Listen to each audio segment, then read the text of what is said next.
Swayam Prabha. Digital India. Educated India.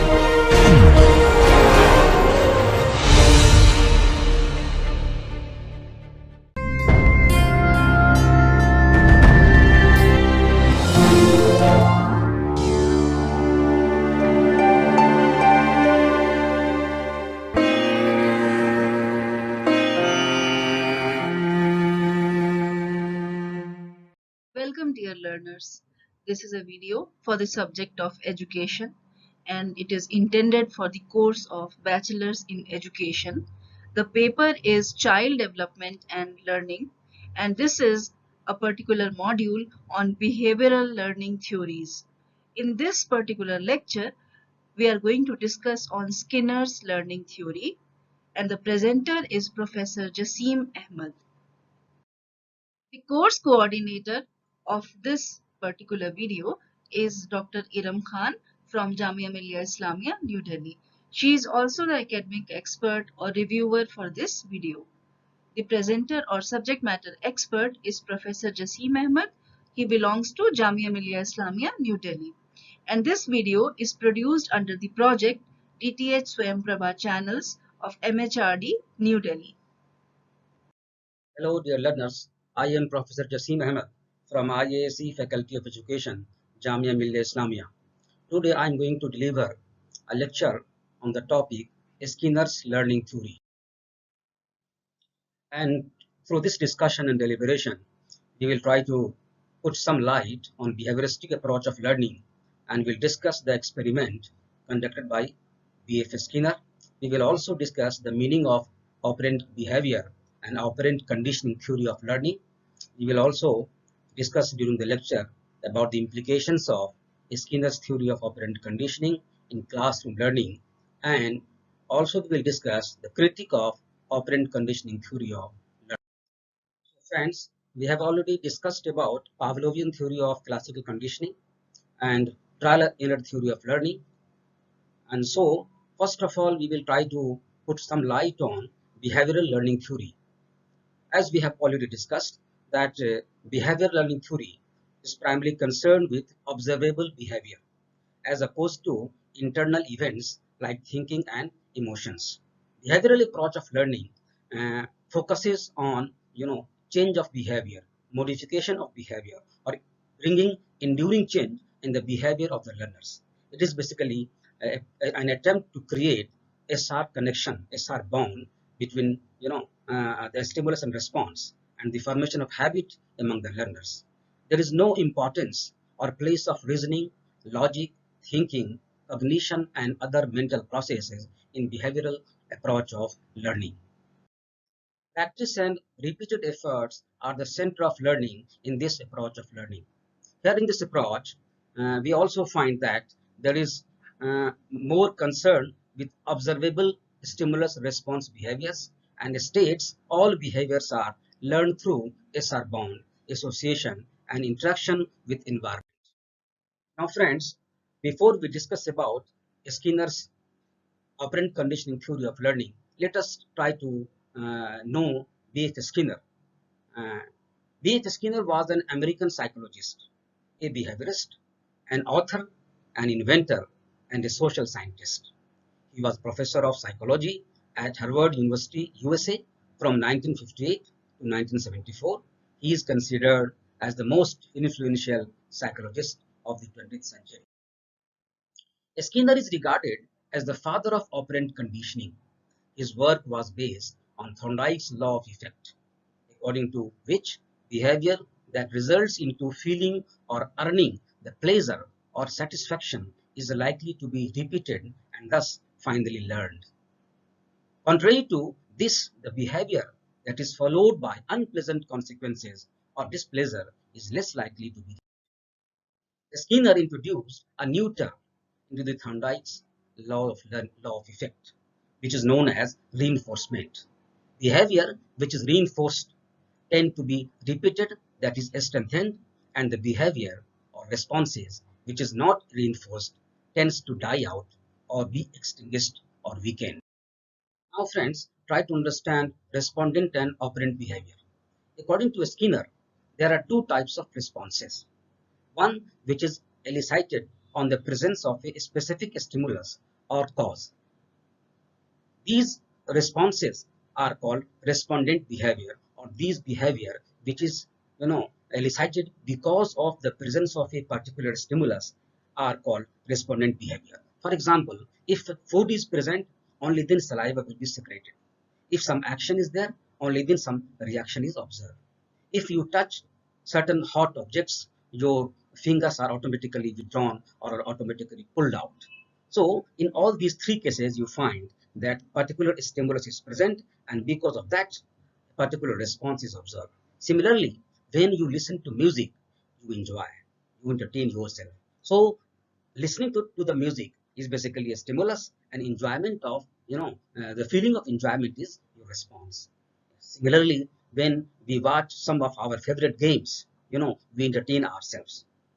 When we feel cold, generally we try to wear warm clothes.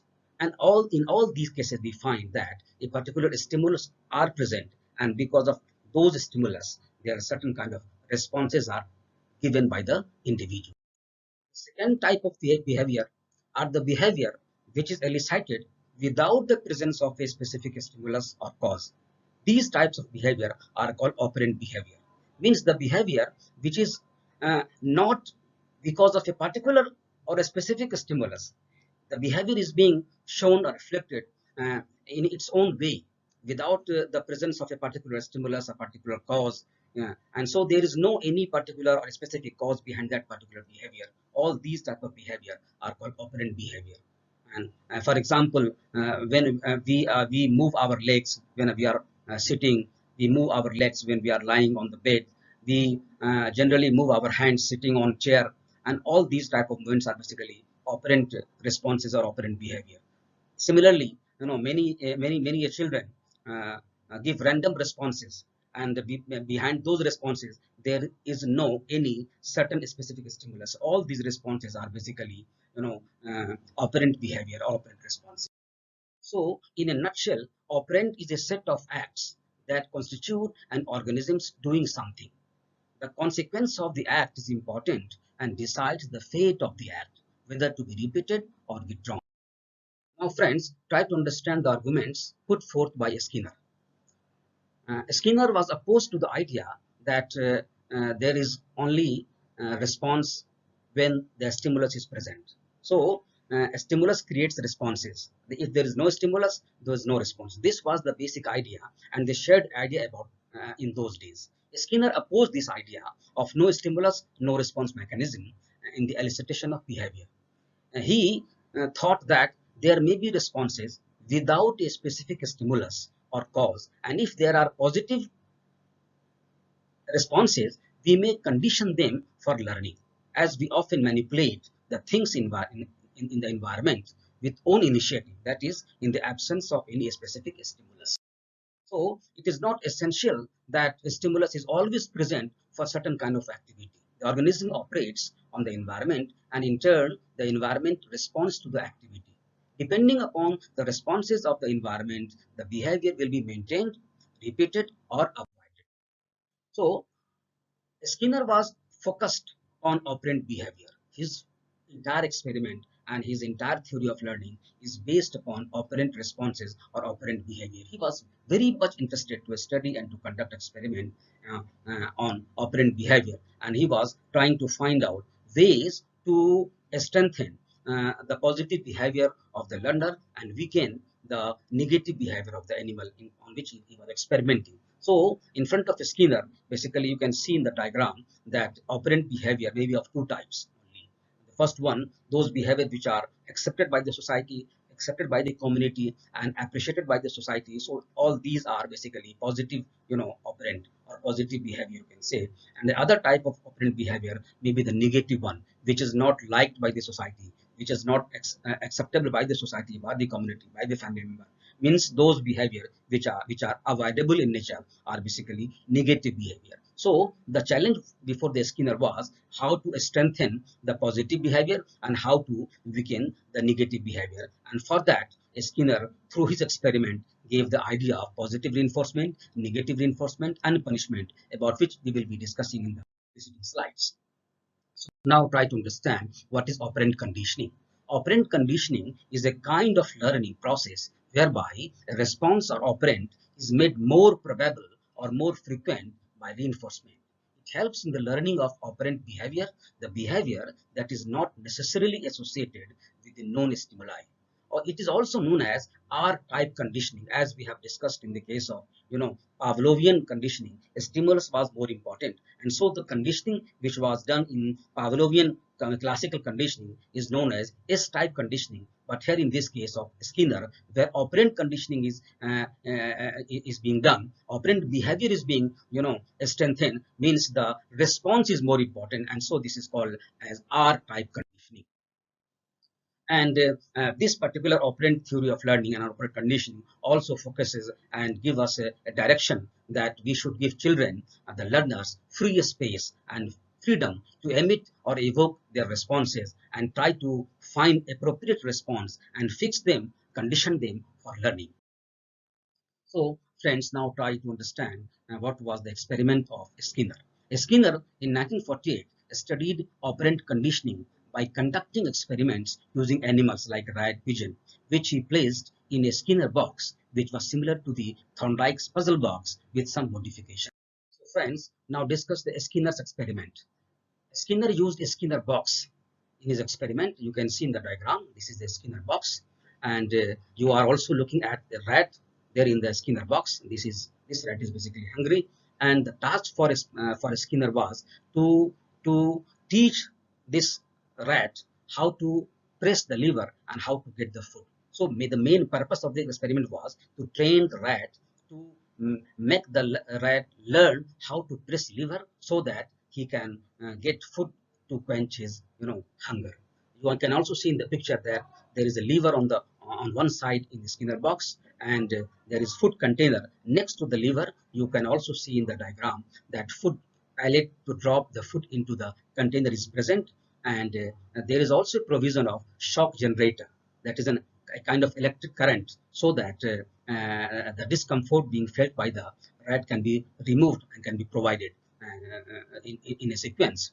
And through there is also provision of, you can see that light, two types of light is there. That one is red and one is blue light. And so Skinner tried to use all these components in his experiment, and ultimately we will find that the rat learned how to press the lever and get the food.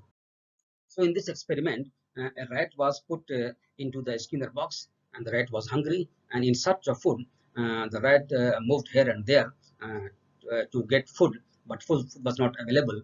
So in the entire process of searching the food, a time comes when rat press the lever out randomly, and because as soon as the lever is pressed, the food is appearing in front of the rat in the container. The rat eats the food, and that drains and quench its hunger, and then started to move here and there. So whenever rat again feels hungry, she try to recall those events and try to move again towards liver and try to press the liver to get the food. And in this process, the entire process is being repeated, and the rat quickly learn to go straight to the liver after a few times of being put in the box. The consequence of receiving food, if they press the lever, ensured that they would repeat the action again and again. On repeating the same experiment many times, the rat finally learned how to get food. On being hungry, it directly go to the liver, press it, get the grains, and eat it to quench its hunger. Here in the entire experiment, here in the entire process of operant conditioning, two very important things is the positive, reinforcement and negative reinforcement. So positive reinforcement strengthens a behavior by providing a consequence an individual finds rewarding. As we see in our classroom teaching, if the teacher gives A plus grade to a child on his homework every time as reward, the child will be more likely to repeat this behavior in the future, thus strengthening the behavior of completing his or her homework. Similarly, negative reinforcement is the removal of an unpleasant reinforcer or an adverse stimulus which is rewarding to the learner. Negative reinforcement strengthens behavior because it stops or removes an unpleasant experience. For example, if you are absent from your class, you have to pay a fine of rupees 10 or to take a running round of the playground in the sun. So you will attend classes to avoid a fine or threat of taking a round of the playground, thus strengthening the behavior of attending classes. Now, friends, try to understand the key elements of the theory of operant conditioning. So, the first one in the series is neutral operant.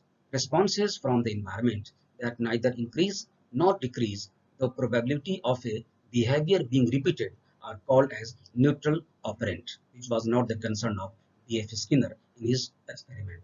The second one is reinforcers. Responses from the environment that increase or decrease the probability of a behavior being repeated are called reinforcers.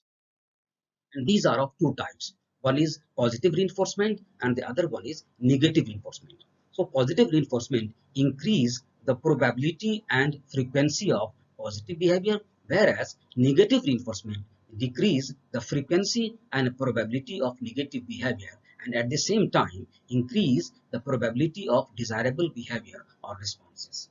The third one is punishers. Responses from the environment that decrease the likelihood of a behavior being repeated are called punishment. Punishment weakens behavior. It is always applied after the behavior or response has already occurred. Fourth one is reward and reinforcement.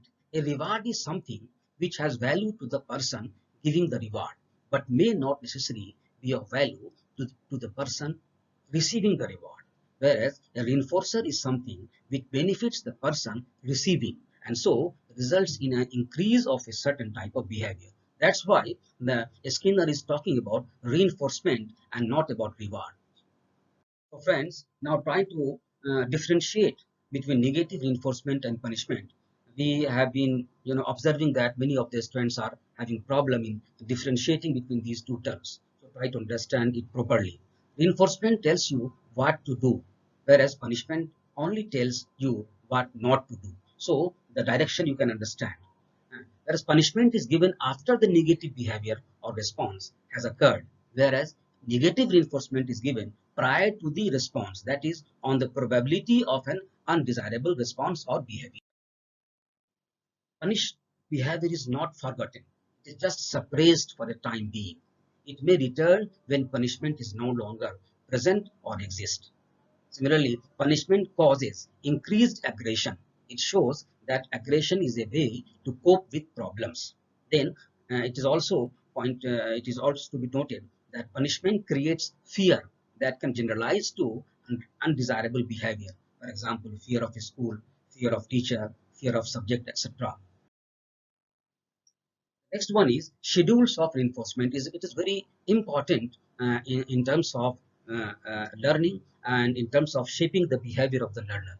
For conditioning the operant behavior of the learners, Skinner put forward the idea of different patterns or schedules of reinforcement. Foster and Skinner, 1957, devised different ways of delivering reinforcement and found that this had effects on the response rate and the extinction rate. Let us see the important schedules of reinforcement. The first one is continuous reinforcement schedule. As per this schedule, the learners are reinforced or rewarded for every correct response during acquisition of learning. For example, a teacher gives a reward or reinforce each correct reply or response of the student. Not a single correct response or correct solution of a problem is left without reward or appreciation. In this schedule, response rate is slow and extinction rate is generally fast. The second one is fixed interval reinforcement schedule. In this schedule, the learner may be rewarded for a response made only after a predetermined interval of time, maybe every 5 minutes, every 10 minutes, every 1 hour, and so on. No matter how many times the learner is giving correct responses during the fixed time interval. Only after the expiry of fixed time interval, the learner is reinforced or rewarded for his response. In this schedule, both response as well as extinction rate is medium. Third one is fixed ratio reinforcement schedule. In this schedule, the learner is rewarded or reinforced after a fixed number of responses. For example, a learner may be given reward or reinforcement after answering a fixed number of questions or solving problems, say 2, 4, 6, 8, or whatever number of the teacher fixes. This schedule is observed to be practiced by employers in factories, workshops, where wages are paid on piece rate system, and the workers are paid some extra wages as bonus or reward or reinforcement after each fixed number of pieces completed. In this schedule, response rate is fast and extinction rate is medium. The fourth one is variable reinforcement schedule. In this schedule, the reinforcement is given at varying intervals of time or after a varying number of responses. Here in this case, reinforcement is intermittent or irregular. The learner is constantly motivated during the learning process in the weight of reinforcement. In this schedule, response rate is fast and extinction rate is slow. Next important key element is behavior shaping. Skinner also gave the notion of behavior shaping through successive approximation. He argues that the principles of reinforcement and punishment can be used to produce or shape extremely complex behavior if these are delivered in such a way as to encourage an organism to move closer and closer to the desired behavior each time. In doing this, the conditions required to receive the reward should shift each time the organism moves a step closer to the desired behavior. According to Skinner, most animal and human behavior can be explained as a product of this type of successive approximation. It may be highly useful in language learning among. Let us now discuss the educational implications of operant conditioning of learning. Operant conditioning can be applied to explain a wide variety of behaviors, from the process of learning to addiction and language acquisition. It also has practical applications and can be applied in classrooms, prisons, and psychiatric hospitals. Some of the important educational implications are discussed here. Number one, the learning process and teaching learning environment must create minimum frustration and maximum satisfaction so that the learners are automatically driven towards learning and training. Next one is desirable behavior or responses must be rewarded. That is, each and every desirable behavior or responses of the students must be rewarded or reinforced. Reinforcement will increase the rate of such responses and ultimately lead to learning. We must remember these lines of Skinner. We are what we have been rewarded for being. What we call personality is nothing more than consistent behavior patterns that summarizes our reinforcement history. We learn to speak English, for example, because we have been rewarded for approximating the sounds of the English language in our early home environment.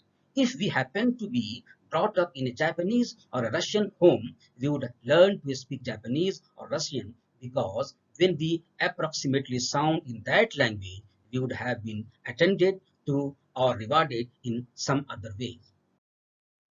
So, next one is operant conditioning provides an external approach to motivation rather than internal motivation. It considers the consequence of behavior or response as source of motivation to repeat it again.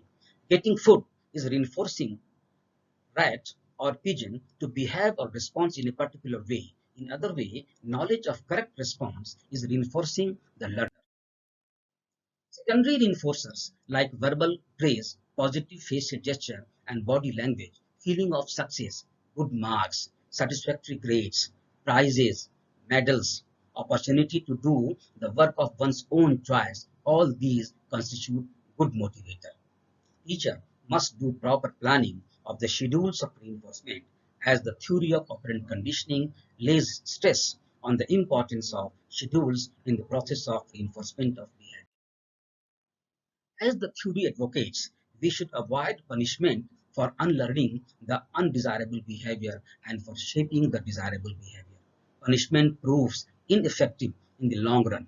It suppresses the negative behavior for the time being, and when threat of punishment is removed, behavior returns to its original level.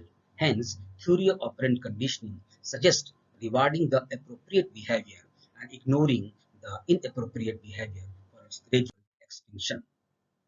Next one is that development of teaching machine, programmed learning, and computer-assisted instructions is based on the theory of operant conditioning. The provision of feedback to the learners in face-to-face as well as in distance education program is an important implications of operant conditioning. Providing learners the opportunity to study and learn on their own pace is also the outcome of operant conditioning.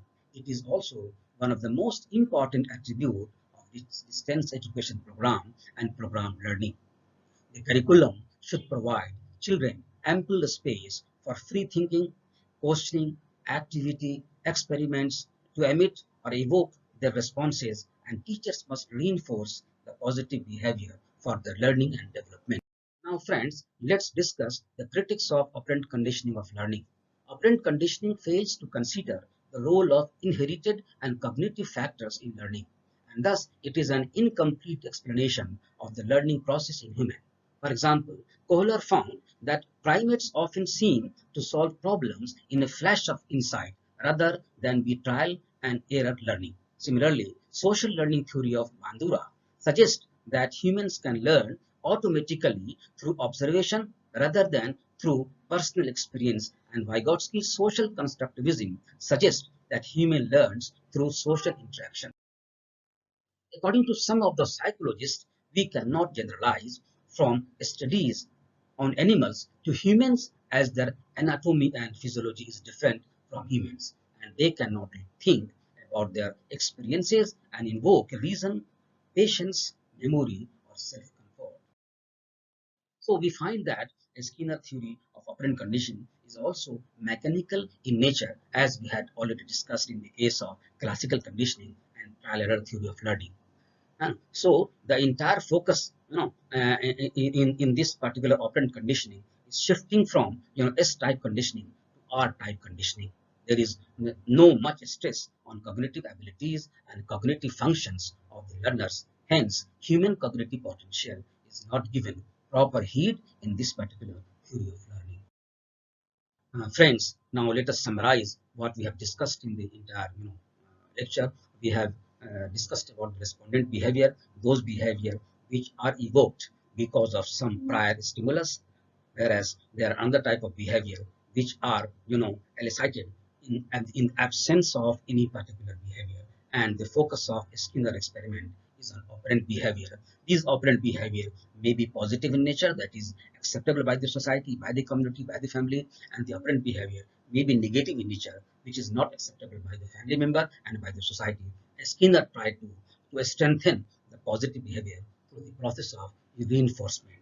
So the reinforcement are also of two types, positive as well as negative. Positive reinforcement, enhances the probability or chances of repetition of the positive behavior, whereas negative reinforcement tries to reduce or decrease the chances of negative behavior. And one another important way is punishment and avoiding punishment. Another, so when some learner is doing some negative task or negative responses are there, we may punish, but Skinner theory also tells that punishment is not the best way or a good way or a favorite way of shaping the behavior of the learner. We should avoid this one because punishment is not, punishment do not eliminate the negative behavior for a long time. We have also discussed the educational implications, and the most important, I think, is that the teacher should provide ample opportunities, full opportunities, and full freedom to the learners to design their activities, to design their learning, to design their experiments, and give them the opportunity to ask questions and learn in playful activity. Through this activity and through these opportunities, teacher can provide the chances to evoke and to elicit their responses, and teacher's task is to find out what are the positive responses and try to strengthen them, try to condition them and make them the part of their personality. We have also discussed the critics of behaviorism and the operant conditioning of learning. So, friend, hope you have learned the entire discussion and deliberation. These are the references which have been consulted in preparation of this particular lecture. I hope you would I have enjoyed this lecture. I have learned a lot about operant conditioning.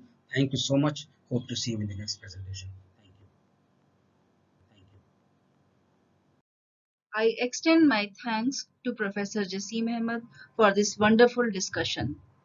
This was the module on behavioral learning theories, and the lecture was based on Skinner's learning theory. This video lecture was recorded by faculty at home during the national lockdown period for COVID-19 pandemic using minimal technical resources.